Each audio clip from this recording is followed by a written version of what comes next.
Before success comes to any man, life gives a signal, but most miss it. They think it's failure, they think it's defeat, they think it's the end, when in fact, it's the very proof that success is near.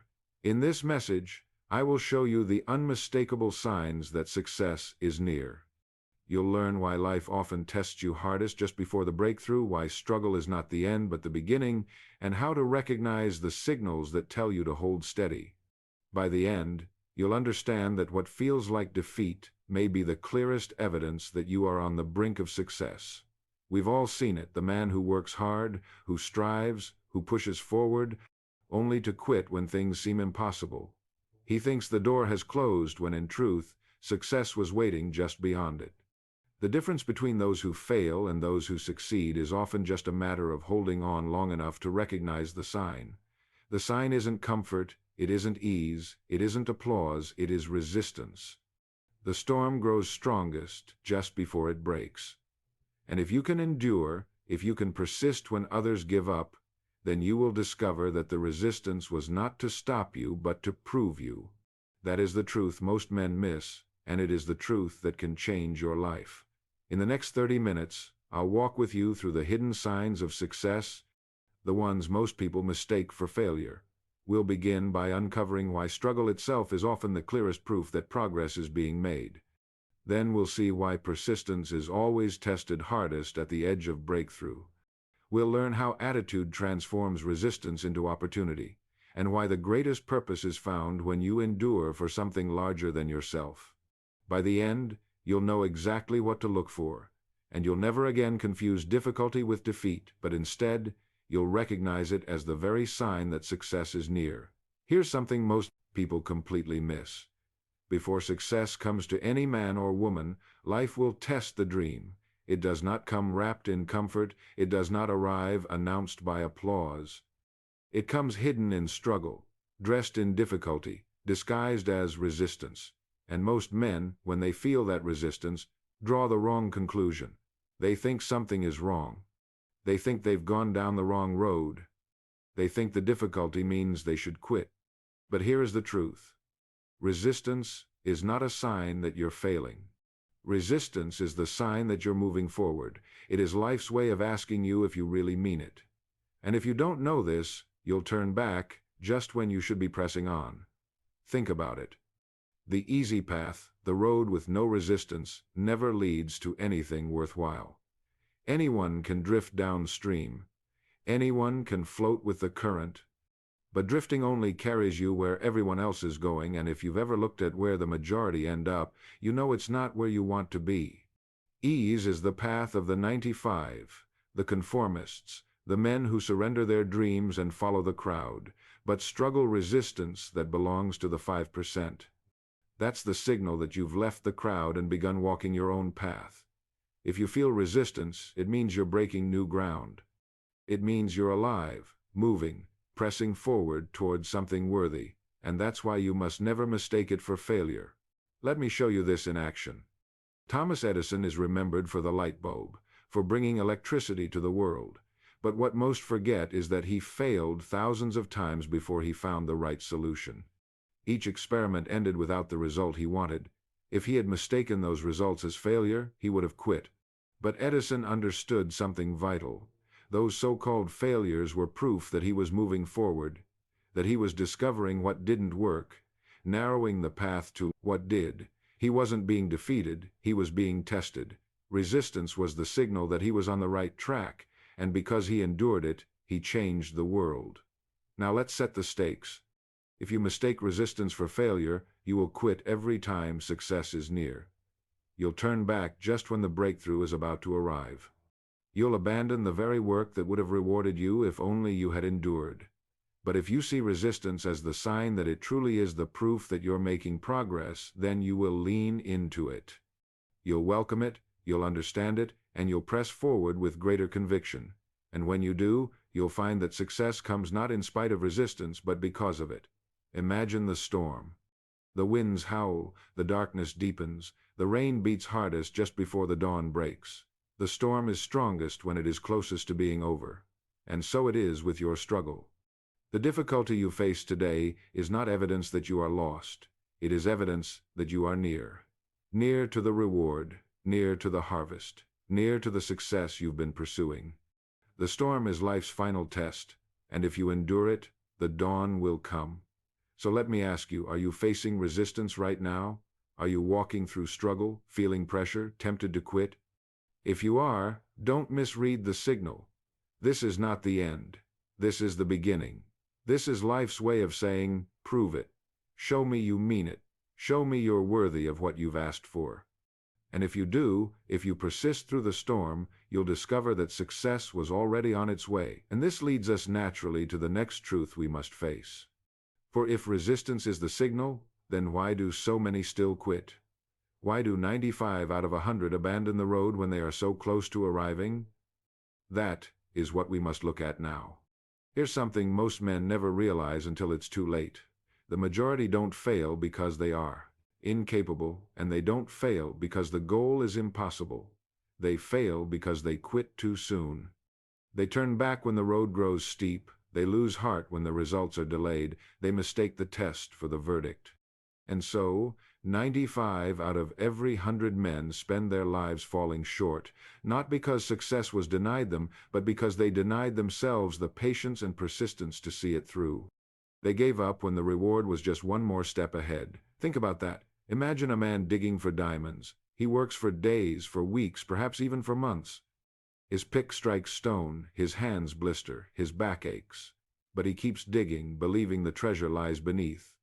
And then, one day, weary and discouraged, he lays down his tools and quits. Unknown to him, just one more swing, one more day of labor, one more foot forward, and he would have struck the vein of diamonds that could have changed his life. But he quit. And history never remembers the men who quit. History remembers the men who endured. This is why the study of 100 men is so striking. At 25, they are full of hope, full of promise. Each one believes success is certain. But by 65, only 5 are financially secure, while the 95 have failed. What happened? Did life conspire against them? No. They quit too soon. They faced the same resistance, the same tests, the same opportunities, but they mistook difficulty for defeat. They believed the lie that struggle meant stop, when in truth, struggle meant go on. And so they abandoned the very road that would have led them to success, and they joined the ranks of the 95. Now let's be clear about this. Failure is not final. A man can stumble, he can make mistakes, he can face setbacks, but none of that is failure unless he quits. Every so-called failure carries within it the seeds of a lesson, the opportunity to adjust, the knowledge to refine your course. Failure is temporary. Quitting is permanent. As long as you persist, as long as you get up one more time than you are knocked down, you have not failed. But the moment you quit, the moment you lay down your tools and walk away, that is the moment failure becomes final. Picture the miner again. Picture him walking away from the shaft, leaving behind the work, unaware that treasure lies just a few feet further. That is how most men live. They work for a season, they strive for a time, but when the resistance grows hardest, when the results seem farthest, they surrender. They quit, not knowing how close they were. And that is why mediocrity is so crowded. It is full of men who quit at the edge of victory. So let me ask you, where are you tempted to quit? What work have you begun that feels too heavy? What dream seems too far? What goal feels out of reach? I tell you this with calm certainty. If it is worthy, then it is possible. And if you feel the weight of resistance, then you are nearer than you think. Do not quit. Do not mistake the signal. Hold steady. Keep pressing. For if you endure when others give up, you will step into the reward that was waiting just beyond the point where most men stop. And this brings us naturally to the next truth. For if most men quit too soon, then what is the quality that separates the 5 who succeed from the 95 who fail? It is persistence, persistence under pressure, persistence when enthusiasm fades, persistence that outlasts feelings. And that is where we must now turn. Here's something most men never stop to examine, and because they never examine it, their lives are ruled by it. They let their feelings guide them, when feelings are the most unreliable master a man can serve. Feelings rise and fall like the tide. One day, A man wakes with enthusiasm, full of fire, convinced he can conquer the world. He works hard, he believes in his dream, he pushes forward. But the next day, perhaps with no reason at all, he feels weary, discouraged, doubtful. He begins to question everything he started with such confidence. He wonders if it's worth it, if he's capable, if perhaps he should just quit. And so he rides the waves of his feelings, up and down, hot and cold, never steady, never consistent. And what does that kind of life produce? Nothing lasting, nothing built to endure. Because anything built only on feeling collapses when the feeling is gone. Think about it. How many times have you set out to do something, inspired in the beginning, only to stop when the excitement faded? That is the story of most men. They begin strong because they feel like it, and they stop just as quickly because they don't feel like it anymore. But here is the truth. Success is never built on feelings. Success is built on persistence. It is built on decisions carried out in spite of feelings, not because of them. Persistence means you act when you don't feel like acting. You continue when you don't feel like continuing. You keep pressing forward when every part of you says, quit. That is what separates the men who succeed from the 95 who drift back into mediocrity. Now let's set the stakes clearly. If you let feelings rule your life, you will never finish anything worthwhile. You will start and stop, begin and abandon, always chasing the mood of the moment. And when your life is over, you will look back and see half-finished attempts, abandoned dreams, wasted years. But if you learn to master your feelings, if you make the decision once, and then carry it out daily regardless of how you feel, then you will accomplish more in a year than most accomplish in a lifetime. Because persistence compounds. Each day of steady action builds on the last. Each act of endurance strengthens your resolve. Each time you continue when feelings say quit, you grow stronger, more resilient, more unstoppable. Consider Russell Conwell's famous story of Acres of Diamonds. A farmer owned land rich with treasure, but he grew restless and discouraged. He dreamed of something easier, something more promising elsewhere. He sold his farm and went off in search of riches, but found nothing. He died poor and defeated. Meanwhile, the man who bought his farm discovered one of the richest diamond mines in the world, right where the first man had lived. What was the difference? The first man let feelings guide him. He grew restless, discouraged, impatient, and quit. The second man persisted. He stayed, he worked, and he uncovered treasure. And so it is with you and me. The diamonds are often right where you are, but you will never discover them if you quit when feelings tell you to. So let me ask you plainly, are you ruled by your feelings, or are you ruled by your decisions? Do you quit when the enthusiasm fades, or do you persist regardless of mood? Because your answer to that question will determine whether you drift with the 95 or rise with the 5. Success has never required brilliance, luck, or perfect conditions. It has only ever required persistence. Persistence when you don't feel like it. Persistence when everything in you screams to stop. That is the mark of the man who succeeds. And this leads us directly into the next truth. For once you understand that persistence is stronger than feelings, you must also realize why the hardest tests always come closest to the breakthrough. That is the secret of the edge of success, and that is where we must turn now. Here's a truth that may seem strange at first, but it explains why so many men abandon success just when it is nearest. The greatest pressure, the heaviest resistance, the hardest test, always comes when you are closest to breakthrough. That is life's way of proving whether you are ready. Success never comes cheaply. It does not yield to the half-hearted, and it does not surrender to the impatient. It waits until the last possible moment, until the man has given all he has, until the test feels unbearable, and then, if he endures, success arrives. Most men never know this. They think the hardest part means the end, when in truth it means the beginning of victory. They quit at the edge of breakthrough, not realizing that the very weight they feel is proof that they are closer than ever.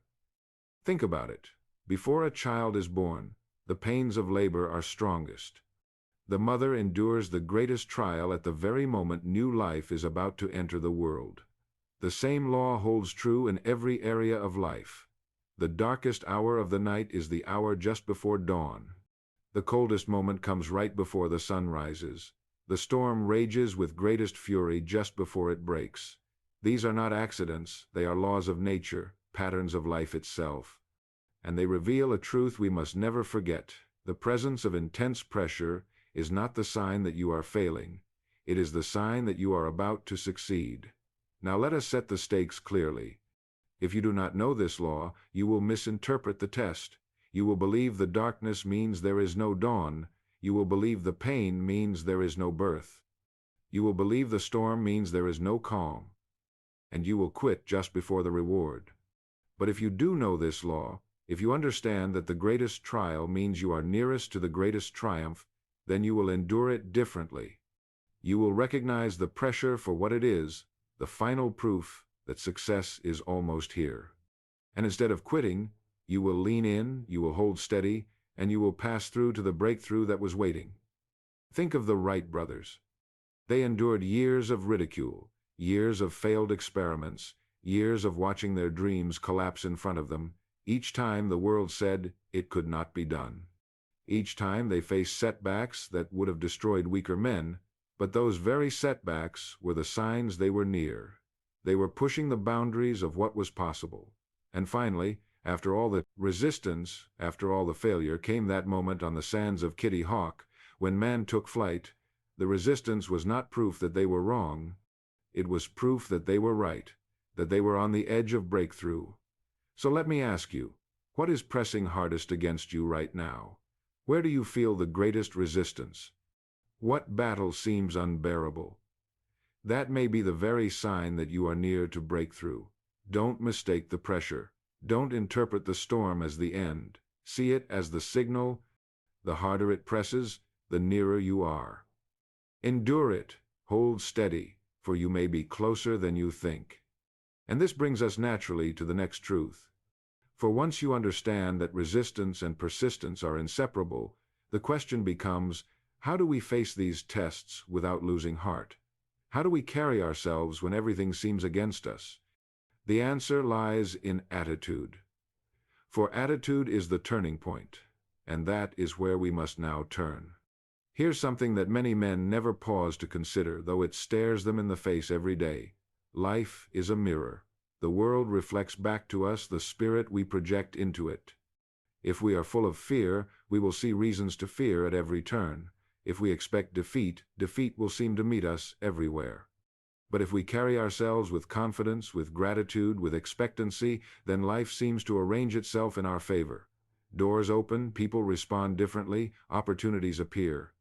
The truth is that attitude is not just a private matter hidden inside a man's mind. Attitude radiates outward, shaping the way the world responds to him. That's why I call it the turning point, the multiplier of effort, the one quality that can transform resistance into opportunity and struggle into triumph. Think about this. Two men can walk into the same room, face the same people, encounter the same circumstances. One carries with him doubt, insecurity, suspicion. He interprets every glance as criticism, every silence as rejection, every challenge as an obstacle too great. And so the world reflects back to him exactly what he expects. The other man enters with gratitude, with a spirit of expectancy, with a quiet confidence that good will come. He treats people with warmth, with respect, with the sense that they matter. And the world reflects back to him what he projects. People warm to him, opportunities open, and he seems lucky, when in truth he is simply reaping what he sowed in attitude. Same room, same people, same conditions, two completely different outcomes, because each man carried a different spirit. I remember the story of a woman who moved to Florida. She longed for friends, but she carried within herself a spirit of suspicion, of fear of rejection. She thought the people around her were cold, unfriendly, distant. But the truth was, she projected that distance herself. She never reached out first, never smiled first, never welcomed others. Her own spirit was mirrored back to her, and she mistook it for the nature of her environment, and so she remained isolated. Life reflected her attitude, and this is what happens to countless men and women every day. They live convinced that the world is against them, not realizing that the world is only reflecting what they themselves are radiating. Now, let's set the stakes clearly. If your spirit is negative, if your attitude is poor, then the world will appear hostile, opportunity will vanish, and success will seem always out of reach. But if your spirit is positive, if you cultivate gratitude, expectancy, and confidence, then life itself will begin to reflect those qualities back to you. Opportunities will appear where once there were none, relationships will deepen where once they seemed shallow, and success will grow naturally from the soil of your own attitude. It is not that the world changed, it is that you changed, and the world mirrored it. So let me ask you plainly, what spirit are you projecting into the world today? Is it one of doubt, suspicion, defeat, or is it one of gratitude, expectancy, and quiet confidence? Because life will reflect it without fail. You cannot fool the mirror. You cannot sow fear and reap success. You cannot sow doubt and reap confidence.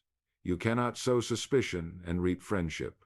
What you sow in spirit, you reap in circumstance. That is the law, and no man escapes it. And this brings us naturally to the next truth. For once you see that life reflects your spirit, you realize something even more powerful. Expectation itself is creative. What you expect, you invite. What you believe is coming tends to arrive. And that is where we must now turn. Here is something that changed everything for me when I first grasped it. Expectancy is destiny. Life does not give a man what he wishes for, or even what he occasionally hopes for. It gives him what he truly expects. Deep down, beneath the surface, in the hidden thoughts of the heart, there is an image of what a man believes is coming to him. And in time, life reflects that image without fail. If a man expects defeat, he will find reasons to prove himself right. If he expects little, he will receive little. But if he expects success, if he believes in opportunity, if he holds fast to the image of victory, then life will begin to bend in that direction. It will not happen overnight, and it will not happen without resistance, but expectancy itself sets unseen forces in motion. What a man expects, he invites. Think about the farmer. He does not walk into the field and hope vaguely that something will grow. He sows seed in expectancy. He believes that what he plants will take root and rise, and so he waters, he tends, he protects. He does not sit by the field and say, "Perhaps nothing will grow this year, perhaps the soil will fail me." No, he works with confidence, knowing that the soil will return what is planted. Expectancy guides his action, and the harvest proves him right, and it is the same in every area of our lives. You are sowing thoughts, you are planting expectations, and the soil of life is responding to them. The question is not whether you are planting, it is what you are planting. Wheat or weeds, faith or fear, expectancy of success or expectancy of defeat, the soil does not discriminate, it only reflects what is sown. Now, let us set the stakes clearly. If you live with low expectations, if you constantly doubt, if you secretly believe that failure is your portion, then you will unconsciously direct your life to fulfill that belief. You will hold back when you should step forward. You will hesitate when you should act boldly. You will turn aside from opportunity because deep down you never expected to succeed. And life, faithful as a mirror, will prove you right. But if you live with great expectations, if you truly believe success is near, if you carry yourself as though opportunity is waiting around the corner, then your actions, your words, your entire spirit will begin to align with that belief. You will notice openings that others overlook. You will move forward where others hesitate, and life will again prove you right. I have seen this principle work in both directions. A man who expected rejection found it at every turn, though the people he met had not rejected him until he first withdrew. His attitude invited what he feared. Another man expected friendship, expected opportunity, expected progress, and because of it he drew others to himself. He found doors open where others found them closed. It was not luck. It was not chance. It was expectancy creating opportunity. So let me ask you, what are you expecting right now? Are you expecting things to go wrong, expecting obstacles, expecting defeat? Or are you expecting growth, expecting opportunity, expecting success? Because what you expect, you invite, and life will return to you not what you wish, but what you truly expect. And this brings us naturally to the next truth. For expectation alone is not enough. It must be anchored in something greater than self. If attitude is the mirror and expectancy the invitation, then purpose is the anchor that holds you steady when the storms come, and that is where we must now turn.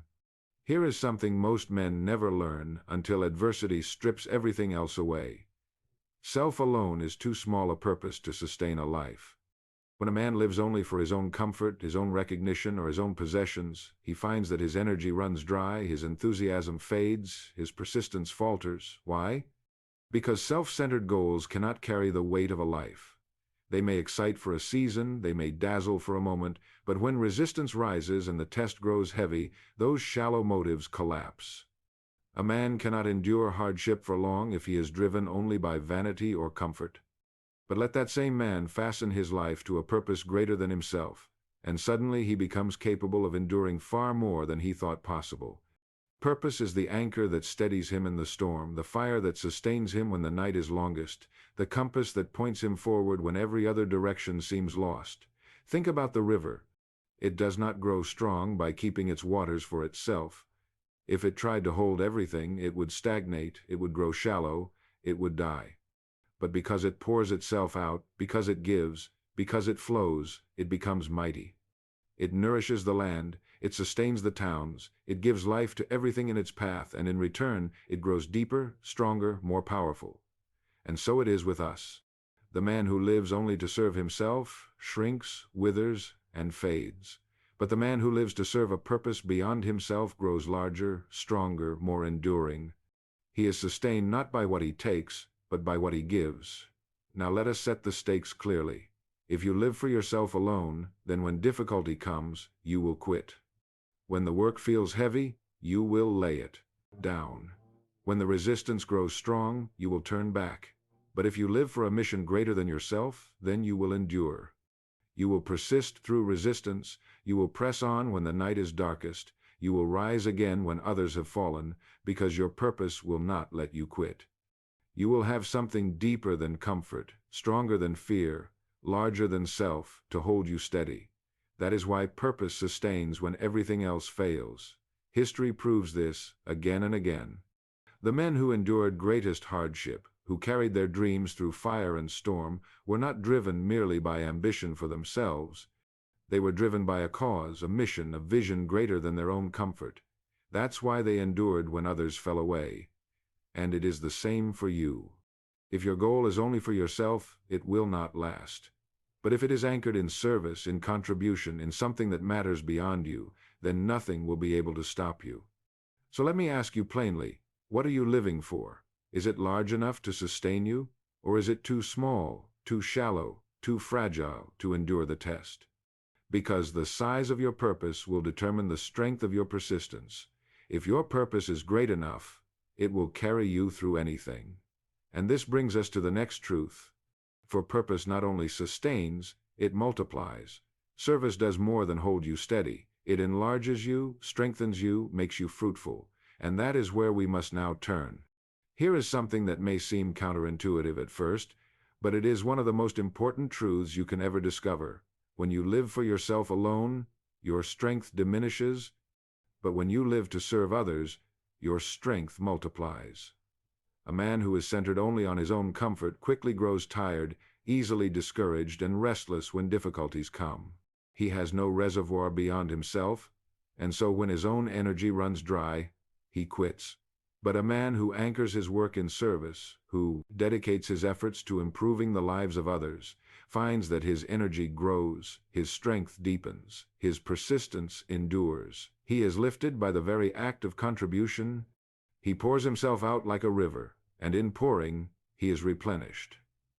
Think of the paradox of giving. Most men believe that to give is to lose.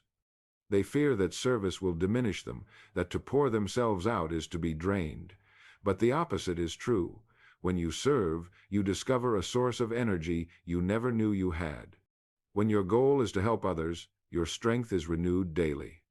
You endure what once seemed impossible because the work is not for you alone, it is for something larger, something greater, something that matters beyond your own comfort. Service enlarges a man, makes him more resilient, more alive, more capable, and history proves it. The men who endured the greatest hardships, who overcame the fiercest trials, were almost always men whose vision extended beyond themselves. They were carried not only by ambition but by contribution, not only by desire but by service. Let us set the stakes clearly. If your life is centered only on you, your strength will always be limited to what you alone can muster. And when the storm comes, that strength will not be enough.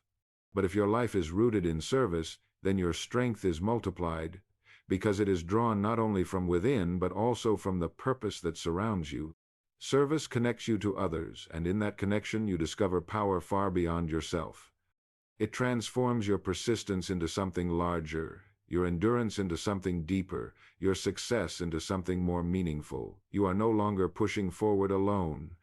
You are carried forward by the very lives you touch. I remember when I began building my own company. The goal was not merely to create profit or build reputation.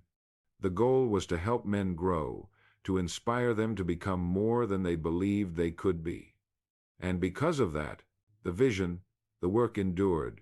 When obstacles arose, when resistance grew heavy, we pressed on. Not because it was easy, not because we felt like it every day, but because we had tied our work to the growth of others. And as they grew, we grew. As they found strength, our strength multiplied. That is the power of service. It does not diminish the giver, it enlarges him. So, let me ask you, is your work anchored in service? Do your goals extend beyond yourself? Are you pouring yourself out like a river, giving life to others? Or are you hoarding your energy in fear that you'll run dry? Because the truth is, only in giving do we find renewal. Only in service does our strength multiply. And when your strength multiplies, nothing can stop you. And this leads us naturally to the final truth in our journey together. For once you understand resistance, persistence, attitude, and purpose, you are ready to see the unmistakable sign that success is near, and that is where we must now turn. Here is the great paradox that life places before every man. The clearest sign that success is near is not comfort, not ease, not applause, it is resistance at its strongest. The moment when you feel most discouraged, when the weight seems unbearable, when every force appears to press against you, that is often the precise moment you are closest to victory. The reason is simple. Life never yields its rewards cheaply. It demands proof. It asks, do you mean it? Are you willing to endure? Will you persist when every reason says quit? And if you answer yes, if you stand steady in that final hour, you discover that success was waiting just beyond it. The pressure was not there to destroy you, but to prove you. It was the last test, the last gate, the final signal that triumph was near. Think about the coldest hour of the night. It comes just before the dawn. The darkness grows deepest, the air grows sharpest, and for a moment it feels as though morning will never come. But then the first light breaks and the night vanishes. Or consider the storm. The winds rage hardest, the rain falls heaviest, the thunder roars loudest, and then suddenly silence, and the storm passes.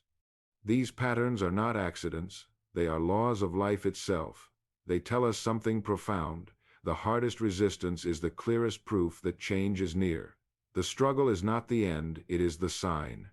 Now let us set the stakes plainly. If you misinterpret this law, you will abandon the very work that was about to reward you. You will give up when success was one step away.